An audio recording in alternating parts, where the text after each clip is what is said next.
Lastly, for this evening, we are going to get into comments that Nick Cannon made in reference to Kyrie Irving.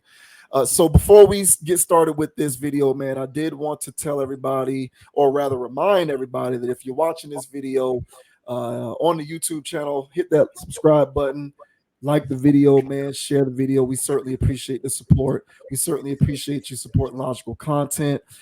Hit that subscribe button so that you can get the notification whenever new content is published to the channel. We got a lot of new things coming down the pike, man, and we certainly appreciate everybody who watches our videos, man, because work goes into it. It's a labor of love, but we certainly appreciate when we can engage with folks and continue to grow the audience. So like the video, subscribe to the channel. We certainly appreciate that. Now, moving on. Kyrie Irving, obviously, he's been suspended by the Brooklyn Nets because he supported a video that reinforced anti-Semitic tropes. Not going to get into the nitty-gritty with that. If you need a refresher on what's going on there, you can go ahead and look that up. Kyrie Irving is not doing very well right now in terms of the court of public opinion. And what came out of Kyrie Irving's suspension is this list of demands that the Nets have that Kyrie Irving must capitulate to before he is reinstated back with the team. And a lot of people are expressing how they feel about these stipulations that the Brooklyn Nets have put out there. One of these individuals who expressed his opinion in that regard is Nick Cannon, who was on this podcast with this guy who actually comes from a Jewish background. So we will listen to Nick Cannon's opinion of what the Brooklyn Nets are trying to do with Kyrie Irving, and then we'll provide our opinions afterwards. I can wholeheartedly say I know Kyrie Irving is not anti-Semitic. When given the chance to say, are you anti-Semitic or not, he didn't say, no, I'm not anti-Semitic. At the press conference, tell us about that movie, White Did. He said, stop dehumanizing me. And the movie is saying white Jews invented the Holocaust and 6 million Jews didn't get killed. Okay, I know that isn't right. There's a gigantic historical record. Jewish people know when you dehumanize us this way, we know what's around it. So in that same statement as those are the tropes that dehumanize Jewish people, the same buck breaking. What's that? I don't really know what that means, to be perfectly honest. The slave masters would bring the buck, the one that gets out of line. So all the other slaves would see lash after lash, show them the power to set an example. This is what you must do to fall in line. So when we see the 6 things that Kyrie must do to get his job back, right, that's dehumanizing. All right, so no copyright strike, TMZ. I would certainly appreciate it. We're a mom and pop shop. TMZ usually plays ball. Like whenever I upload the video, it'll get like a little flag, but it doesn't affect the video or anything like that. So you know, TMZ plays ball. Shouts out to TMZ, man. We appreciate that. So yeah, Nick Cannon brought in, historical, factual information about buck breaking. I encourage people who are interested to look that up. That was a real thing. That Cannon is not making that up. Because a lot of people out here will think that people are making stuff up. He compared what Kyrie Irving is experiencing to 2 things, I think: buck breaking as well as tropes that reinforce, or rather tropes that hinder, black people in the way that Jewish people feel Kyrie Irving reinforced tropes that hinder Jewish people. I don't want to put words in his mouth. I think that's what Nick Cannon was getting at. So you can take it whichever direction you want. You don't need to get into how you feel about what Kyrie Irving did, but rather what Nick Cannon thinks about what the Nets are doing with Kyrie. Or you can talk about whatever you want to talk about, bro. It's your world. Well, I would just say that Nick Cannon had his own situation dealing with the Semitic community. That is correct. So he's on a podcast right now with a member of that community, and so he's just trying to have an intellectual conversation about the topics that Kyrie was talking about. So Nick Cannon is entitled to his opinions, I would say. Um, I wouldn't say he's either right or wrong. All I know is that he had his own thing where he had to have his own apology tour. And, if he wanted to keep his programming and his income coming in. And so Kyrie has to go through his own apology tour as well. All right. Because the league isn't having it, the Nets aren't having it. And so yeah, you shouldn't go around talking about the Semitic community. So how do you feel about this, sir? Um, yeah. Nick Cannon, and I was actually defending. I actually vehemently defended Nick Cannon a few years ago when he was going through that. A lot of that was extremely heavy-handed, in my opinion. And for the record, he was actually fired. It's just in retrospect, they were able to reconcile, and he was able to get his situation with Viacom back. But initially, when he said what he said, Viacom fired him, and that pissed me off because I thought that was extremely heavy-handed. People, we've lost the ability to understand the difference between reprehensible points of view and disagreeable points of view. We act like it's all lumped into the same boat. And at the most, I felt like all Nick Cannon did was express points of view that were disagreeable. But like you intimated, can't really go after the Semitic community, even if it is disagreeable, because there's going to be hell to pay. Um, I think there's a slight difference in what Kyrie did with what Nick Cannon did. I'm not really going to get into that. But what I will say is, um, let me clear the air real quick on how I feel about Kyrie Irving so that people don't get it twisted. I don't have a I'm not a fan of Kyrie Irving, but the reason why is because the reason why I'm not a fan of Kyrie Irving isn't because of the views that he expresses, but rather because of why he claims to be expressing them. I have an issue with his usage of words. And I've often said that I feel as though he's not as smart as he thinks he is.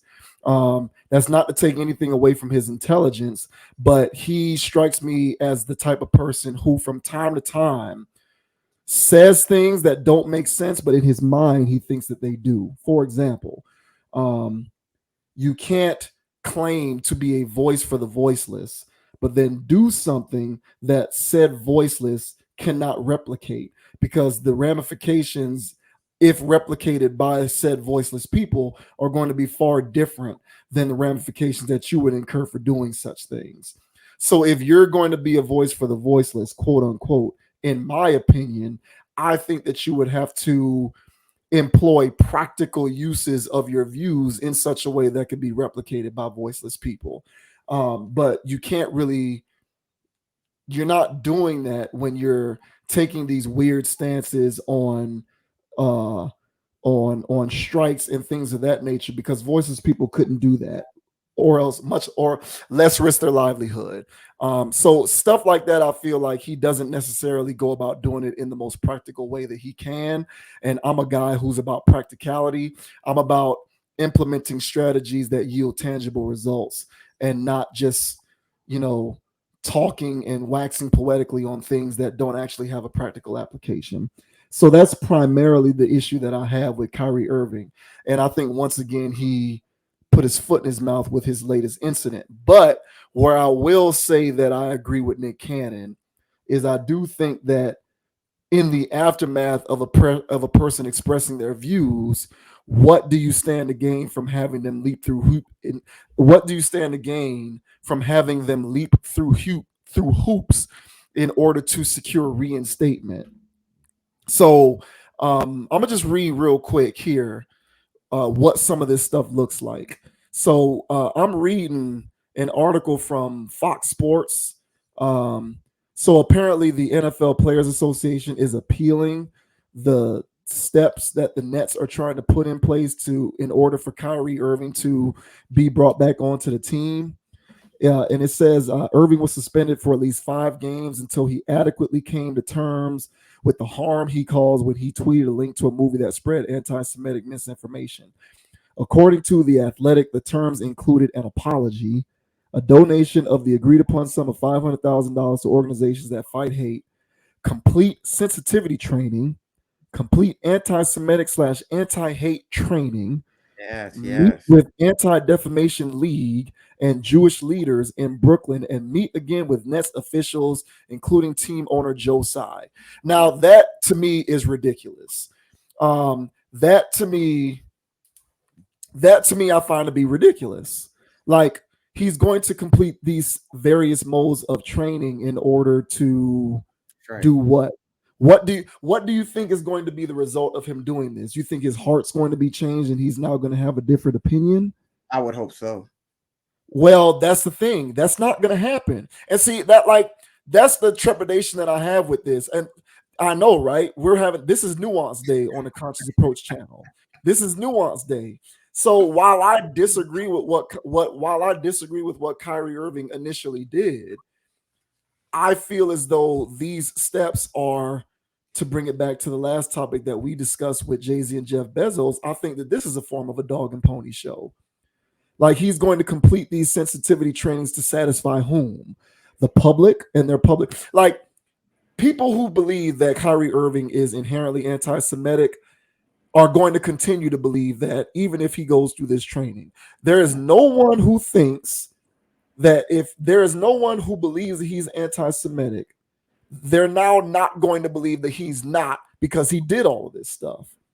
So it's a dog and pony show. What do you stand to gain practically from him doing this, other than to satisfy the court of public opinion, which isn't actually going to be satisfied? Because if you have one opinion about Kyrie before he did it or since he's done it, you're not going to suddenly have a different opinion after he's gone through these different trainings. So why make him do it? I know that's that's why I think it's ridiculous. It's a dog and pony show. You're making him do it because you think that as an organization you'll come out on the side of righteousness because you made him go through this stuff. And if he doesn't want to do it, then you have the grounds to, like, cut him or trade him or whatever the case may be, and you're not going to incur the wrath of the public vitriol because you stood firm and you stood your ground. To me, it's fake news.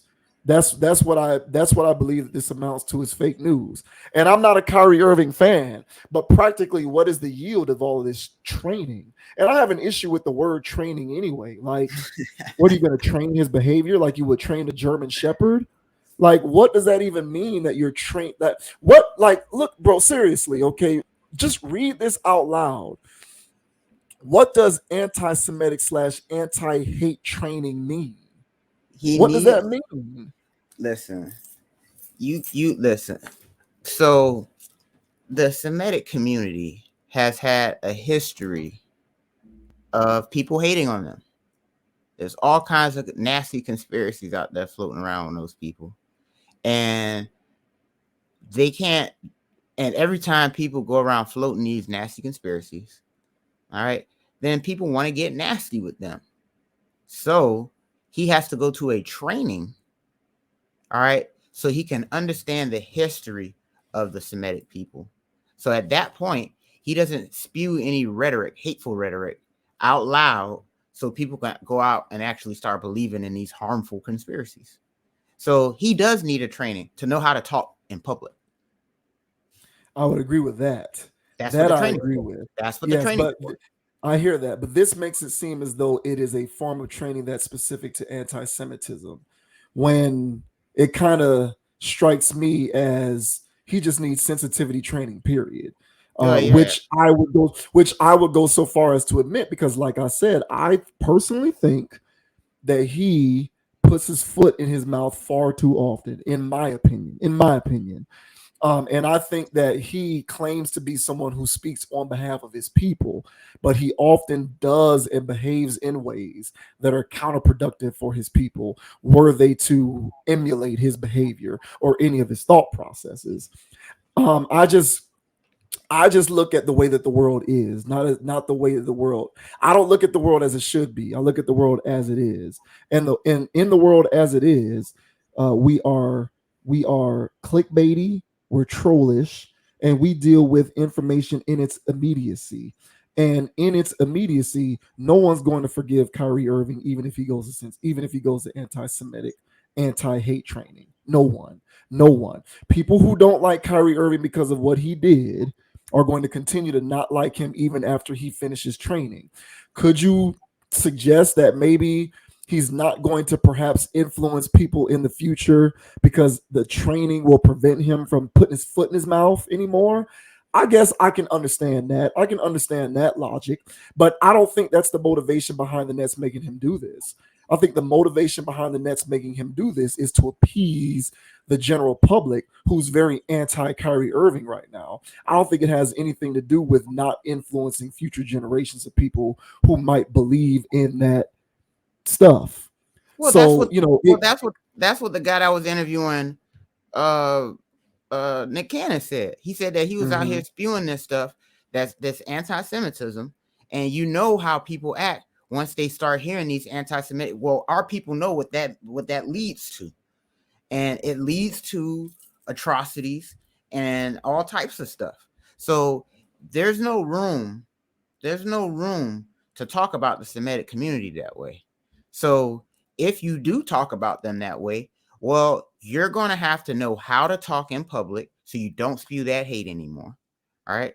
And on top of that, everybody, all right, has to witness you go through this humiliation. yeah, And so that way, if you do decide to speak out against uh, their community or any community for that matter, all right, then all right, you will know that not only on top of losing your money, all right, you're going to get humiliated as well, and you have to apologize to. All right. So yeah. Mr. Cannon here, he had his own faux pas with this stuff, and you can't go around speaking like that. All right. So he had to go through his own uh, training. He had Hmm. to sit at the feet of rabbis, and he had to learn. All right. And even this interview, I'm pretty sure a special phone call was made so he can sit here and give his take on things.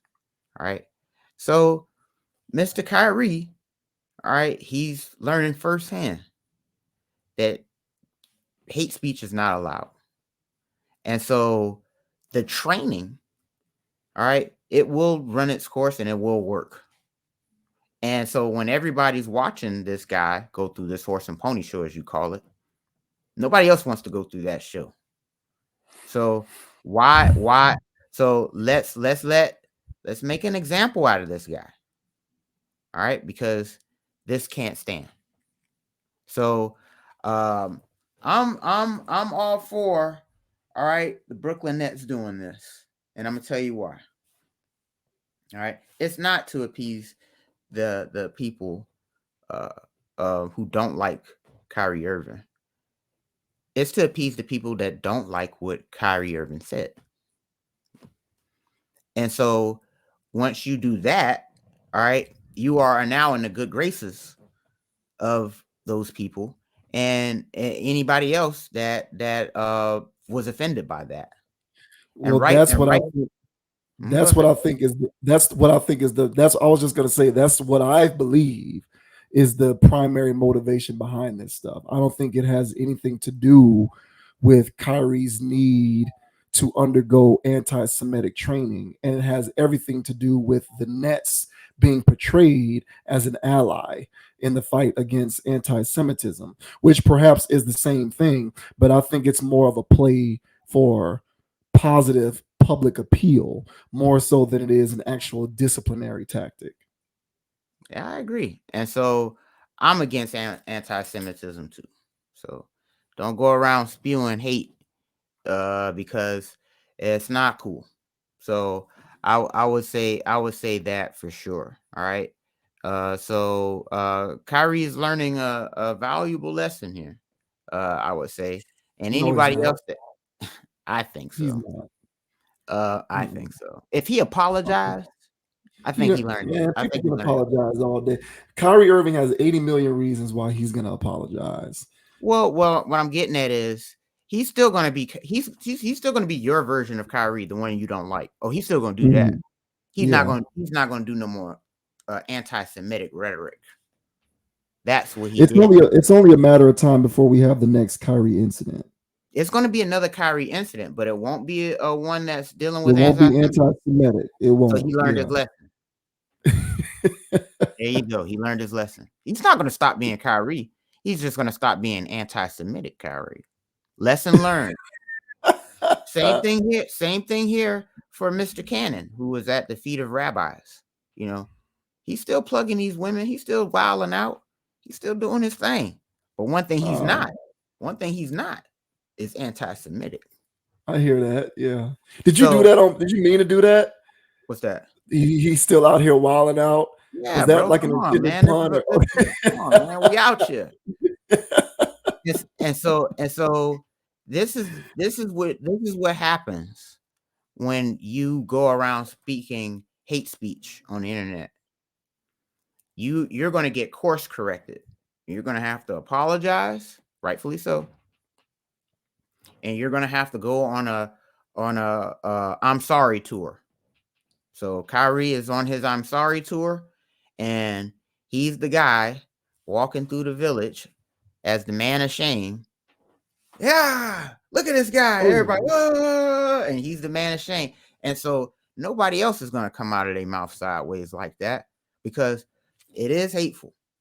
So lesson learned, Mr. Kyrie Irving. So just post some more flat earth stuff. That you don't have to apologize for that.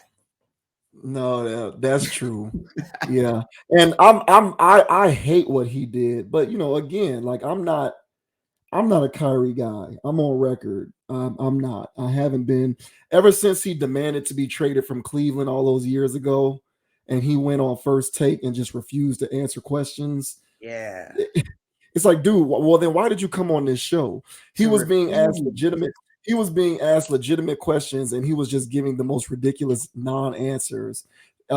He was just responding in a way that said, "I'm smarter than you, and if you don't get why I'm doing what I'm doing, I'm not going to bother explaining my brilliance to you." And I hate people who do that shit.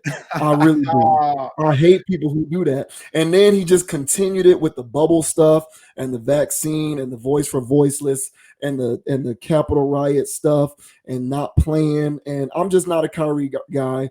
He's not as smart as he thinks he is. And I hate what he did here with this. And I've had people who've come at me defending him because they look at it as, the media trying to get another black man. Because you know how a lot of these ignorant black people want to make everything about race instead of it about accountability. And so I got to check some of those people like, no, what he did was actually wrong. If you think he's in the right, then you just don't have all the information. And you're coming into this situation with your own preconceived bias about what you think is going on between the media and black people and all of that kind of stuff. But at the same time, I just question the practicality of some of this training stuff. Like, I just think that it's a play for public opinion. I don't think that it's meant to do what the language is suggesting that is intended, which is training, which the word training insinuates to correct behavior. Right. Maybe it'll correct his behavior, but I don't think it's going to correct any of his ideology. No. And as long as his weirdo ideology is still there, the next thing is going to happen that's going to create the next incident for Kyrie. He can be as weird as he wants behind closed doors. You better not come out and say no more anti-Semitic stuff publicly, though. Right. And the training worked like a charm. So yeah. That's the purpose of the training. What you think they're going to say in the papers? You think that they're going to say that we don't want you to publicly say stuff about Semitic people anymore? That's not what they're going to tell you. So they're going to cloak it in this thing called blah, blah, blah, blah, blah, blah training. But in that blah, blah, blah, blah, blah, blah training, hey, this is what you don't say out loud. Now, you can feel like this behind closed doors. Talk about flat earth. We don't care. Talk about Black Lives Matter. We don't care. Talk about this and this and this and that. We don't care. Post a link. You're in trouble. You can't do that one. You can do anything else you want to do. Don't do that. Kyrie has learned not to do that. Mr. Wildin' Out. You can do whatever the hell you want. You can say this. You can say this. Don't say that. Everything else you can say. So sit at feet of rabbis, apologize, and go on your apology tours. Right. That's all this is. And anybody that's watching, just like Mr. Cannon says, all right, he used the term buck breaking. I just used the term, shameful person walking down the street. Same analogy. You don't want to be that guy that's getting humiliated like that. All right. And if you have some type of bankroll in your pocket, they're going to tax it up a little bit. Well, they just You don't want to take it away. So even if you do have $80 million, all right, you did not intend to give up this much of it towards something that didn't go towards your own personal investments. So they're going to make sure, all right, Nike and stuff and all of these other people, all right, your name will get dragged through the mud. So don't talk about it. You're talking hate speech. So talk your conspiracy stuff, talk your tinfoil hat, talk anything you want, talk Black Power. Hell, we don't care. But don't talk about this. And so lesson learned from Mr. Kanye. Lesson learned from Mr. Kyrie. Lesson learned from Mr. Cannons. And lesson learned for anybody else out there that decides to target the Semitic community because, well, you're going to find out one way or another, right, that hate speech is not allowed. And I agree. So, Kyrie, hopefully you take this one on the chin, big dog, and understand that hate speech is not cool. And so it is what it is, man. Wild times we're living in. Wild times. Yeah, whatever. No, I don't know. Yeah, that's fine. Wild times indeed. You think after Tiger Woods had to undergo sexual addiction training that he liked sex any less than he did when he went in there? Of course not. Who made him do that? He had to do it as he had to. No, he did it to kind of, it was just to make it look like he's treating a problem that's not actually a problem. I know, but who made him do it? I don't know that anyone made him do it. He did it because it was being advised that he do that, undergo that for the court of public perception, right? Correct. Yeah. Right. So yeah. I hear that, but my point is it didn't correct any of his behavior. I don't know. Just do your sick stuff behind closed doors. Yeah. I know.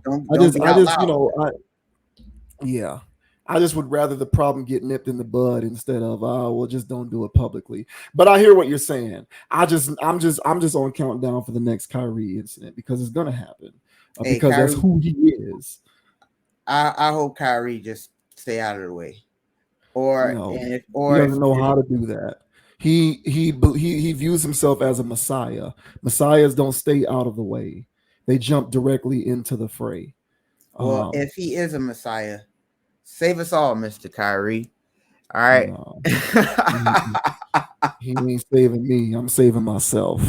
But it is what it is, man. Interesting conversation. I'm kind of with Nick Cannon on that one. And so in a roundabout way, I've had to reluctantly somewhat defend Kyrie Irving in this regard, but all the way, I still think that he's a buffoon. And I think he deserves everything that's coming his way.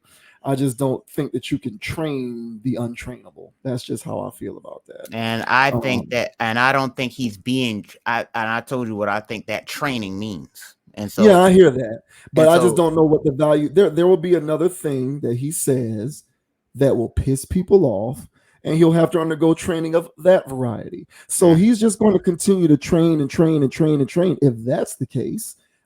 Because he doesn't know how to not be this way. This is who he is. And there's a record of events which suggests that he is a common denominator in all these types of situations. this man did not play for half the season because he didn't want to get vaccinated. He ain't have to apologize for that. This man talking about all types of other stuff. He ain't have to apologize for that. He ain't have to go through a 6-step process to apologize for that. But Yeah, hold on, you post a link and you got to apologize for that. So it's not about, they don't care what he thinks. He can do whatever the hell he wants. He can sit out for half a season. It's not about that.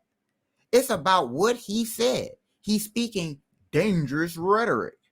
And you better apologize.